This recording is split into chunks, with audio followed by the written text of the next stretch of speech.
Hello students, welcome to citizen academics. இந்த வீடியோவில் வந்து பார்த்தீங்கன்னா ஸ்டூடெண்ட் ஒருத்தவங்க நமக்கு டவுட் கேட்டிருந்தாங்க. அந்த டவுட்டை டிஸ்கஸ் பண்ணலாம்.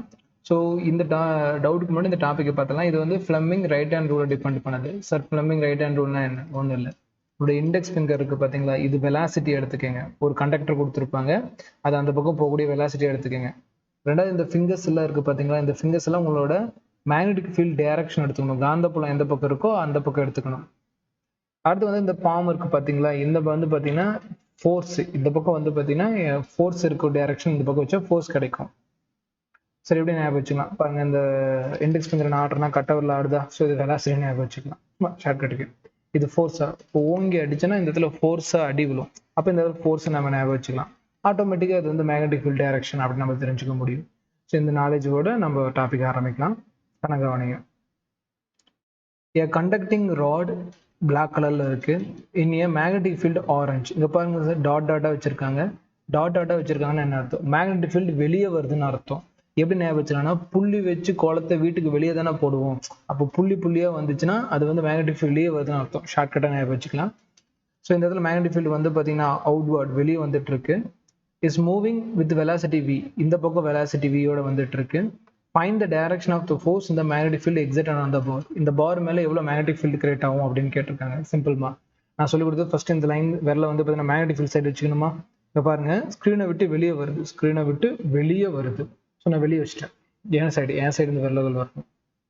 வெலாசிட்டி தான் இந்த விரல். ஸோ இந்த பக்கம் வச்சுட்டேன்னா அப்போ பாருங்க, ஃபோர்ஸ் கீழே வருது. பாருங்க அப்பா, இது ஃபோர்ஸ் தானே, ஃபோர்ஸ் வந்து கீழே வருது. அப்போ மேல இருந்து கீழேன்னு அர்த்தம். அப்போ மேல இருந்து கீழே வரக்கூடியது B2A டைரக்ஷன். B2A டைரக்ஷன் தான் நமக்கு என்ன கிடைக்கும்? ஃபோர்ஸோட ஃபீல்ட் டைரக்ஷன் கிடைக்கும். சார், மேக்னெட்டிக் ஃபீல்டு எப்படி சார் கண்டுபிடிக்கிட்டோம்? இதே கான்செப்ட் தான், ஒன்றும் கிடையவே கிடையாது. கவனிங்க, அதுக்கு வந்து நம்ம யூஸ் பண்ண வேண்டியது ஃப்ளெமிங்கோட கர்ல் ரூல். ஃப்ளெமிங்கோட கர்ல் ரூலை யூஸ் பண்ணணும். அது என்ன சார் கர்ல் ரூல் அப்படின்னா? ஒன்றும் இல்லை. உங்கள் ஃபிங்கர்ஸ் எல்லாம் எப்படி இருக்குது பார்த்தீங்களா? உங்களோட இண்டெக்ஸ் ஃபிங்கர் இப்படி இருக்கட்டும். ரைட் ஹேண்டு தான். ரைட் ஹேண்டில் மேக்னெட்டிக் ஃபீல்டு எந்த பக்கம் இருக்கோ அந்த பக்கம் கர்ல் பண்ணுங்க. ஒருவேளை வெளியே வந்துச்சுன்னா டைரக்ஷன் வந்து கரண்ட் வந்து பார்த்தீங்கன்னா மேலே இருக்குன்னு அர்த்தம். ஒருவேளை வந்து மேக்னெட்டிக் ஃபீல்டு உள்ளே போச்சுன்னா கரண்ட் வந்து கீழே போகுதுன்னு அர்த்தம். கரண்ட்னாலும் மேக்னெட்டிக் ஃபீல்டு ஒன்று தான். ஸோ இந்த டைரக்ஷன் வந்து பார்த்தீங்கன்னா கரண்ட் எடுத்துக்கலாம், ஆர் எலக்ட்ரிக் ஃபீல்டு எடுத்துக்கலாம். மேக்னெட்டிக் ஃபீல்டு எப்பயுமே இந்த பக்கம் தான் எடுத்துக்கணும், கர்ல் பண்ணக்கூடிய டைரக்ஷன் பொறுத்து. இப்போ ஒரு கொஸ்டின் பார்க்கலாம். ஸ்டூடெண்டோட doubt question.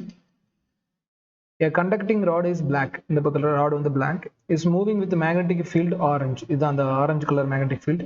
Moving with velocity red. இந்த பக்கம் வந்து velocity வருது. The direction of the force magnetic field exerted on the bar pointed towards pink colour எங்க இருக்கு. அது இல்லைனாலும் நமக்கு தெரியும், மேக்னெட்டிக் ஃபீல்டு வெலாசிட்டி, அப்போ ஃபோர்ஸ் வந்து கீழே தான் வரும். கொஸ்டின் பேப்பர் கரெக்டாக இருக்கு. What the direction of the electric field the conducting rod. இப்போ இந்த எலக்ட்ரிக் ஃபீல்டு எந்த பக்கம் இருக்கும் அப்படின்னு கேட்குறாங்க. நான் நல்லா பாருங்க, எனக்கு வந்து இந்த மேக்னெட்டிக் ஃபீல்டு வந்து வெளியே வருது. ஸோ வெளியே வருது பாருங்க, கர்ல் வந்து பார்த்தீங்கன்னா வெளியே வந்து மடக்கணும், என்னை நோக்கி மடக்கணும். ஸ்க்ரீனை உள்ள நோக்கி மடக்கக்கூடாது, இது அவுட்வர்டு வர்றதுனால என்னை நோக்கி மடக்கணும். அப்போ பாருங்க, கரண்ட் மேலே போகுது. அப்போ கரண்டோட டைரக்ஷன் A to B தான் கரண்டோட டைரக்ஷன். கரண்டோட டைரக்ஷன் தான் எலக்ட்ரிக் ஃபீல்டோட டைரக்ஷனும், மின்புலத்தோட டைரக்ஷன் இதுதான். இந்த கேள்விக்கான பதில் answer option A from A to B அப்படிங்கிறது. ஓகேங்களா? உங்க டவுட் புரிஞ்சிருக்கும்னு நினைக்கிறேன். இதே மாதிரி இன்னொரு டவுட் கொஸ்டின் மீட் பண்றேன். தேங்க்யூ.